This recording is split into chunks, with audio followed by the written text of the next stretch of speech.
Hola, en este vídeo me refiero al orden de la justicia como elemento constitutivo del Estado y fundamento de su orden político de autoridad y subordinación, que en cuanto tal está regido por el derecho.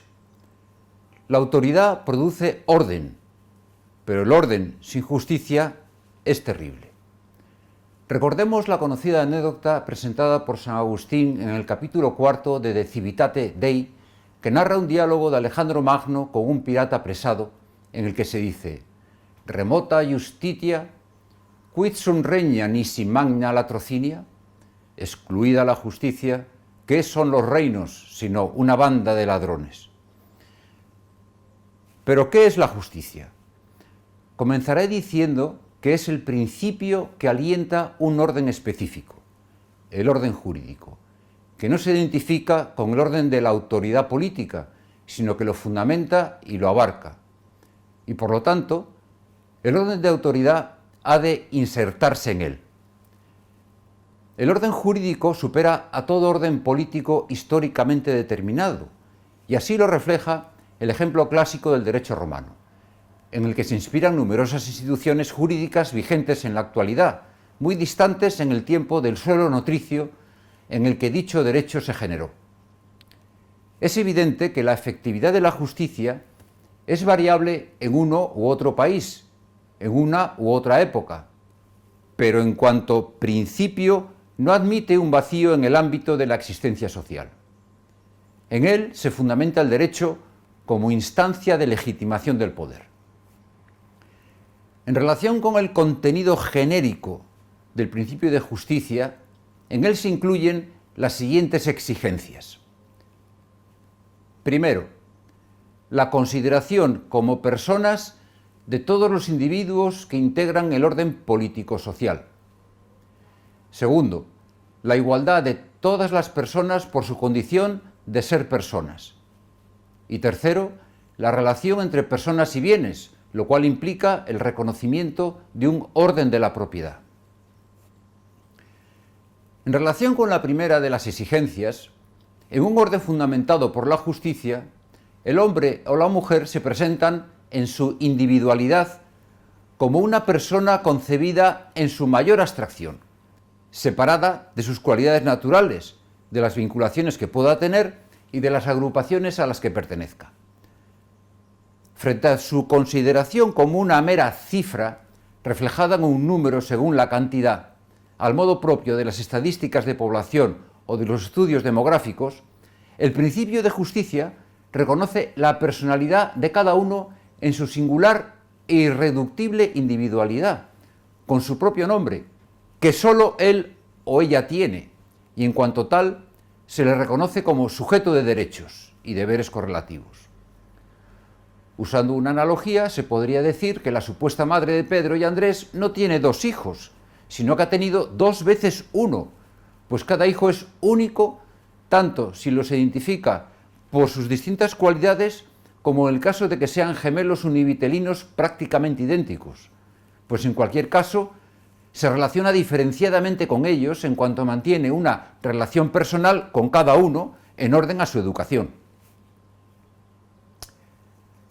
En segundo lugar, dije que la justicia fundamenta, junto con el reconocimiento de la personalidad del individuo,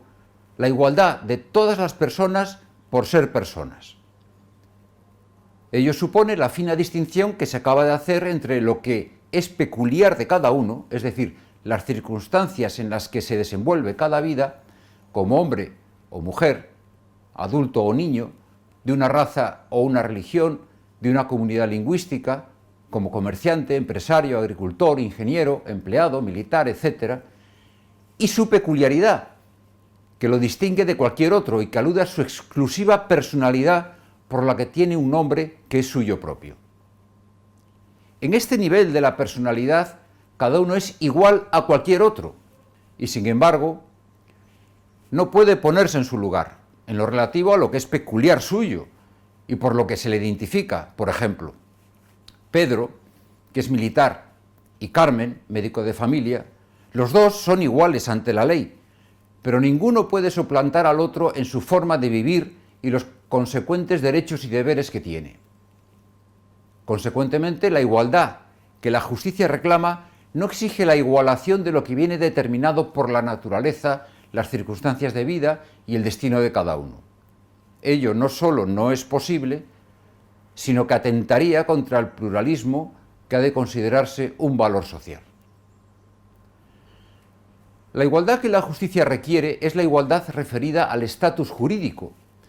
lo que implica no que cada uno haya de realizar lo mismo que los demás, sino lo suyo del mismo modo que los demás. En el caso del ejemplo, esto significa que Carmen ha de atender su consulta médica, igual que Pedro debe cumplir sus deberes militares. Ambos están igualmente obligados a atender sus deberes desiguales. Dígase otro tanto de las pretensiones jurídicas. La persona E, a diferencia de F, que está en el paro, tiene derecho a una prestación, que es la misma pretensión que tendría F si fuera él quien estuviera en el paro. Entender la justicia como una ficticia igualación implicaría, por ejemplo, llegar a reconocer un supuesto derecho a un mínimo genético decente, cuando las tecnologías genéticas estuvieran disponibles para su uso con este fin, dentro del cual podría entrar, por ejemplo, el tener una talla mínima de altura dentro de una supuesta normalidad. Este es un derecho a favor del cual argumentan los autores del libro From Chance to Choice, Genetics and Justice, editado en el 2012 por Cambridge University Press. A ello se puede añadir, en relación con una pretendida igualación, que los hombres y mujeres que se entienden demasiado bien, por su igualdad en fortuna, en educación, por su origen, sus ideas políticas, etc., en realidad no se entienden, porque olvidan su humanidad, o la confunden con alguna de las cualidades que acabo de mencionar. En tercer lugar, el principio de justicia exige la existencia de un orden de la propiedad, por el que cada uno pueda designar como mío tanto el producto de su actividad considerada como una aportación y lo que recibe en contraprestación o se le da. Ello supone el reconocimiento de un vínculo de personas activas con bienes que son valorados según la totalidad de necesidades sentidas en cada momento y manifestadas como tales en el ámbito de la opinión pública. Conviene huir de una consideración estática de esta exigencia de la justicia, reduciendo el orden de bienes a la idea de un reparto o asignación en función de los derechos a lo que le corresponde a cada uno, el cual solo puede hacerse sobre la base de cálculos aritméticos en la valoración de unos bienes transformados en mercancías o geométricos si de lo que se trata es de compensar desigualdades. Unos cálculos que son variables y generan la consecuente conflictividad social, aunque se tiende a preservar solo aquellas desigualdades que sean ventajosas para todos, como sostiene el conocido profesor John Rawls en su libro A Theory of Justice. Una consideración estática del orden de la propiedad limita la vinculación social a una comunidad de necesidades y de trabajo, y su contenido normativo a preservar el derecho a un precio apropiado que impida el engaño o vender gato por liebre, y a frenar e imponer límites a la desigualdad mediante mecanismos públicos de compensación. Con ello, el Estado renuncia a su tarea esencial de realizar la justicia de modo constructivo, y su autoridad termina siendo arrastrada por el juego de fuerzas productivas enfrentadas entre sí y ejerciéndose como simple función de las relaciones sociales. No vale tampoco la alternativa de eliminar dicho juego de fuerzas junto con el orden de bienes resultante de la propiedad privada.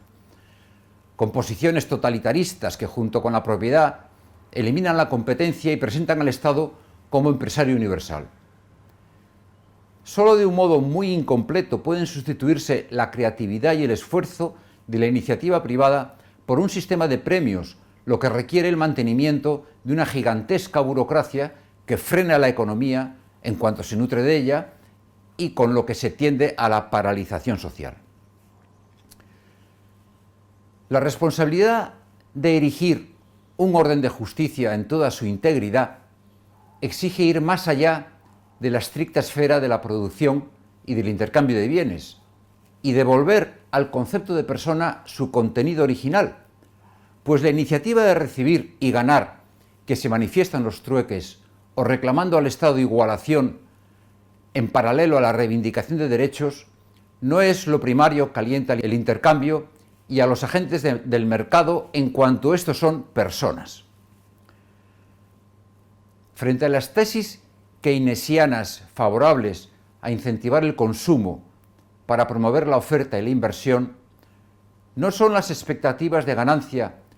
o remuneración lo que arranca la iniciativa y el esfuerzo emprendedor. Si ello fuera así, la oferta, en cuanto a conducta dirigida a los demás, sería solo reactiva, es decir, estaría condicionada por su término, que es el consumidor, que es el dueño de comprar o no, con lo que el intercambio quedaría anulado, pues dicho término no está asegurado y, consecuentemente, nadie ofrecería ni recibiría nada. La verdadera iniciativa humana no es la iniciativa de recibir,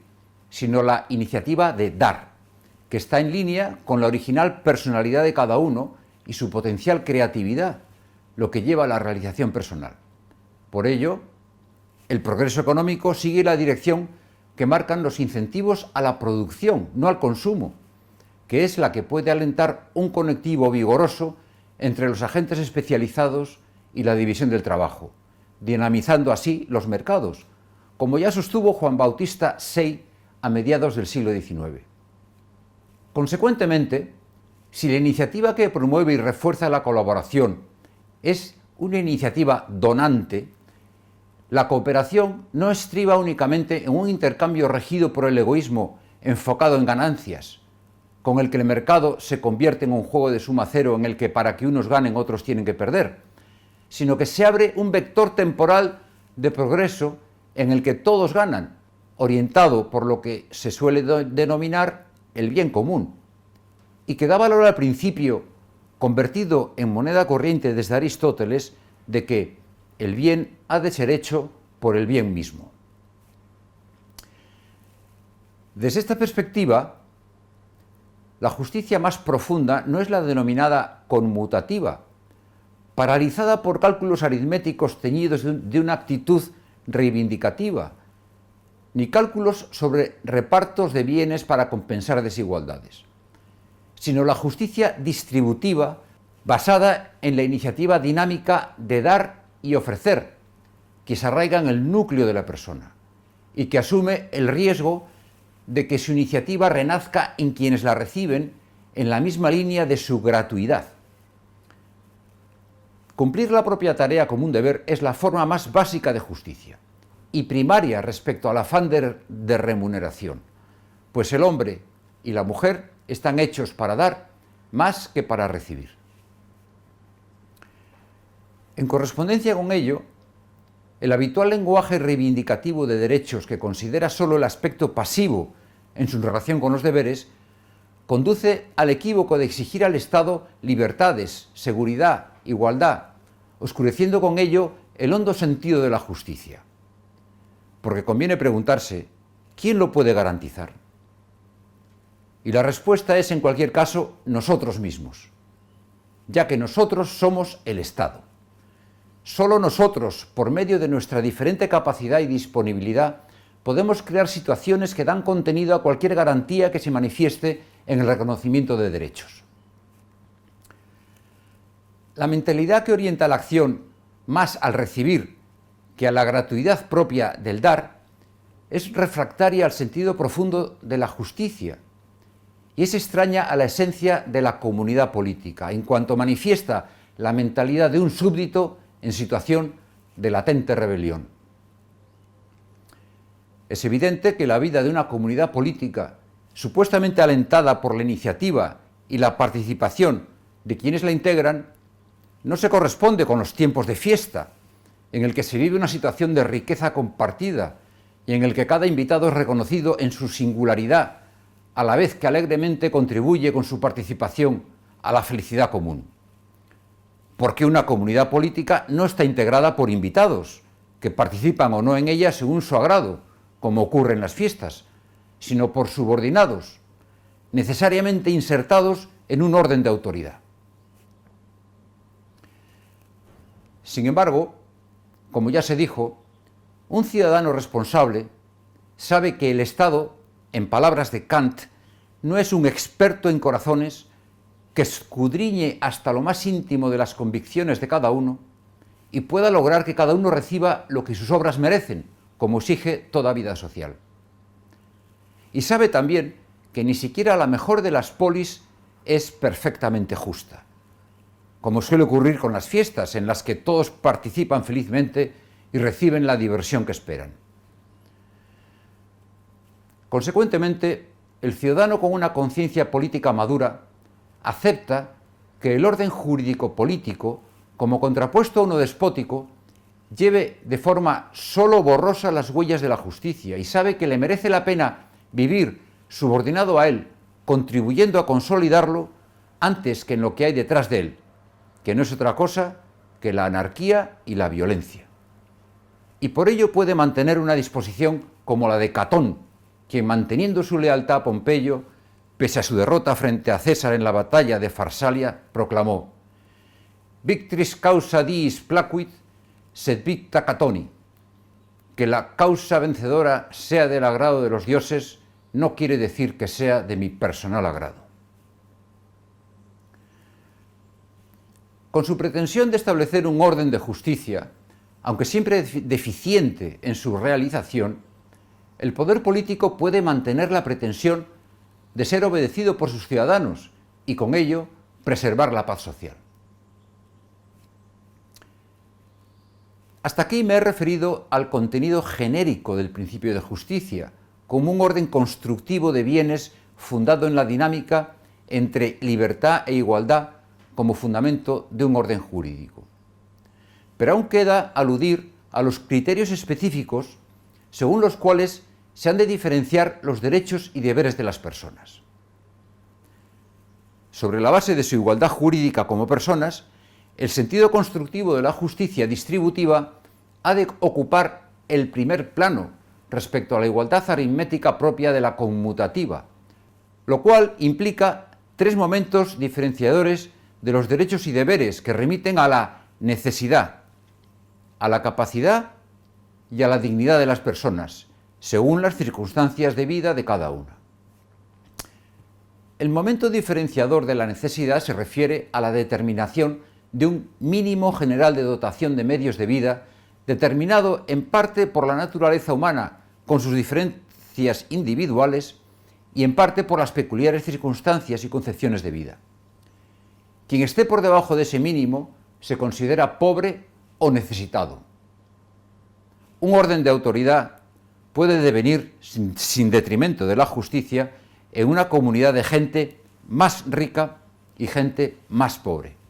pero no de ricos y de pobres miserables. Ello se pone de manifiesto en el moderno estado de bienestar,